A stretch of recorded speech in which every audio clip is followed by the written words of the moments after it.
They would be impeachable offenses. Whether they are important enough to justify impeachment is a different question, but certainly they'd be impeachable offenses because even though they were committed before the president became president, they were committed in the service of fraudulently obtaining the office. There's a very real prospect that on the day Donald Trump leaves office, the Justice Department may indict him, that he may be the first president in quite some time to face the real prospect of jail time. Two top House Democrats, Jerry Nadler and Adam Schiff, weighing in on the latest news regarding the Mueller probe. Each of those men will be heading up pivotal committees come January. Nadler in Judiciary and Schiff with Intelligence. James Comey, the FBI director who Trump fired, he also spoke out over this weekend about this very question. All of us should use every breath we have to make sure that the lying stops on January 20th, 2021. I hope Donald Trump is not removed from office by impeachment because it would let the country off the hook. And it would drive into the fabric of our nation a third of the people believing there was a coup. And we need a moment of inflection where we all get off the couch and say, that is not who we are, and in a landslide, rid ourselves of this attack on our values.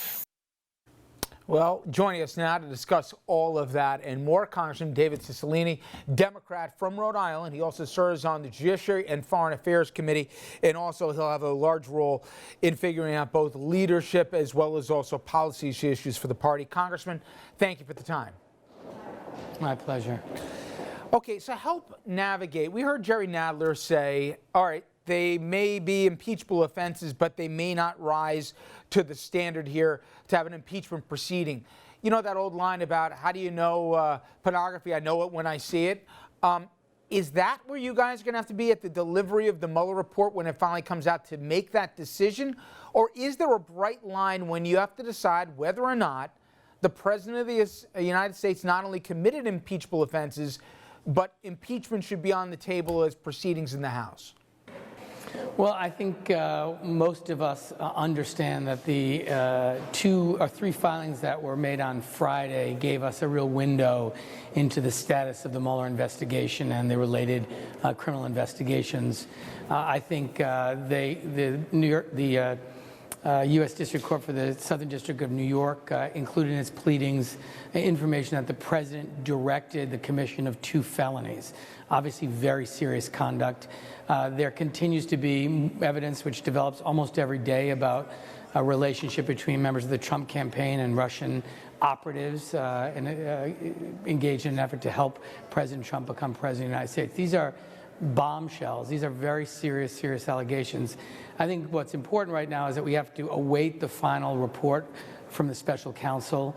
We have to be sure that we're doing everything we can to protect the special counsel from being fired or from the investigation from being interfered with in any way, so that we can know the facts and wherever they lead. Then we'll get that report and we'll have to make a judgment as to whether or not it's appropriate to proceed with impeachment. But these are serious allegations.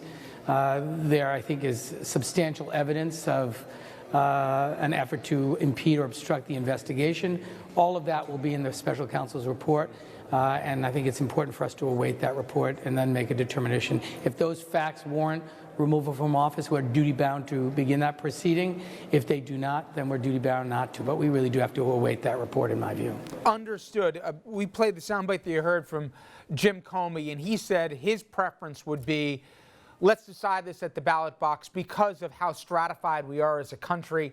And obviously the president, in almost certainty, not willing to go quietly into the good night. To that point, would you rather it be settled in 2 years' time at the ballot box, or if the facts come out, you can't wait for that, and that's the job of Congress?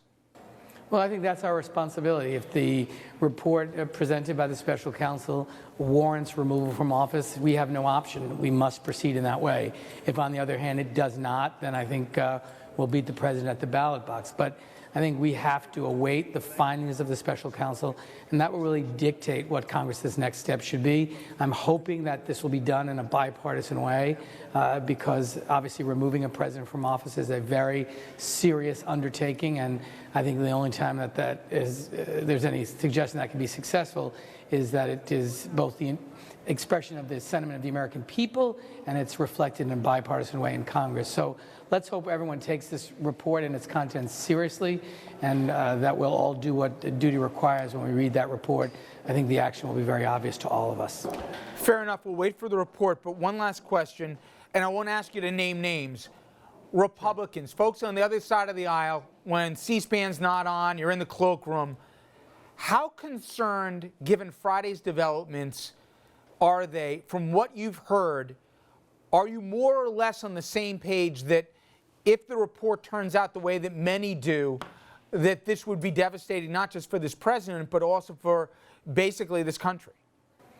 Well, I mean, one of the things that has been most disappointing to me has been the unwillingness of my Republican colleagues in any meaningful way to stand up to this administration and to demand accountability. And very often in the Judiciary Committee, they've acted more like members of the Trump defense team than members of Congress who have constitutional responsibility to do oversight.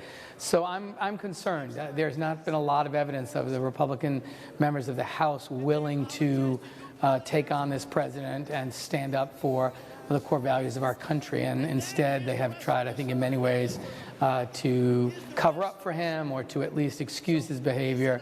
So I hope if the report contains serious findings that necessitate action, that our Republican colleagues will join us in this effort.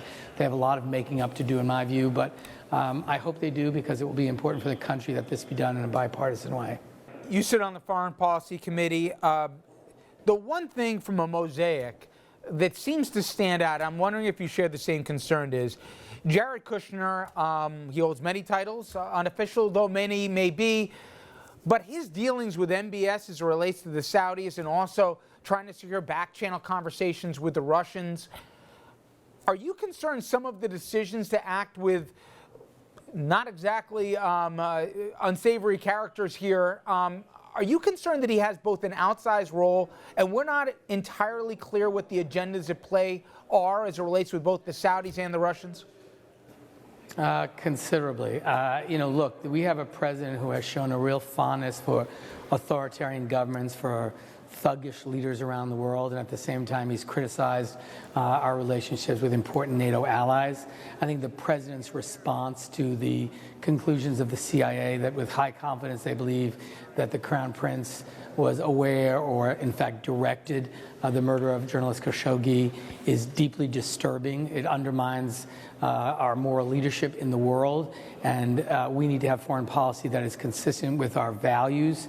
The president's willingness to excuse that and basically say, well, look, they're customers of arms that we sell, and it's important to American jobs. That's not who we are as a country. And in fact, it's not in our interest long term to support leaders who are destabilizing authoritarian leaders that undermine basic human rights. So it's not in America's interest to support that kind of leadership from Saudi Arabia. And what people have come to expect and should expect is the United States speak out strongly in condemnation of that, and that sanctions be imposed, and that we re-examine our relationship from top to bottom with the Saudis. And Jared Kushner's role in providing counsel to MBS and trying to help him figure out how he gets through this crisis is very, very disturbing. Congressman Cicilline, thank you so much. I appreciate the time. My pleasure. Coming up next, more turmoil at the White House. One of the last adults in the room, he's leaving. Trump's top pick to replace his chief of staff is bailing, and now there is a huge hole to fill again. A Washington Post reporter next with a behind-the-scenes look at what's going on with that and much more.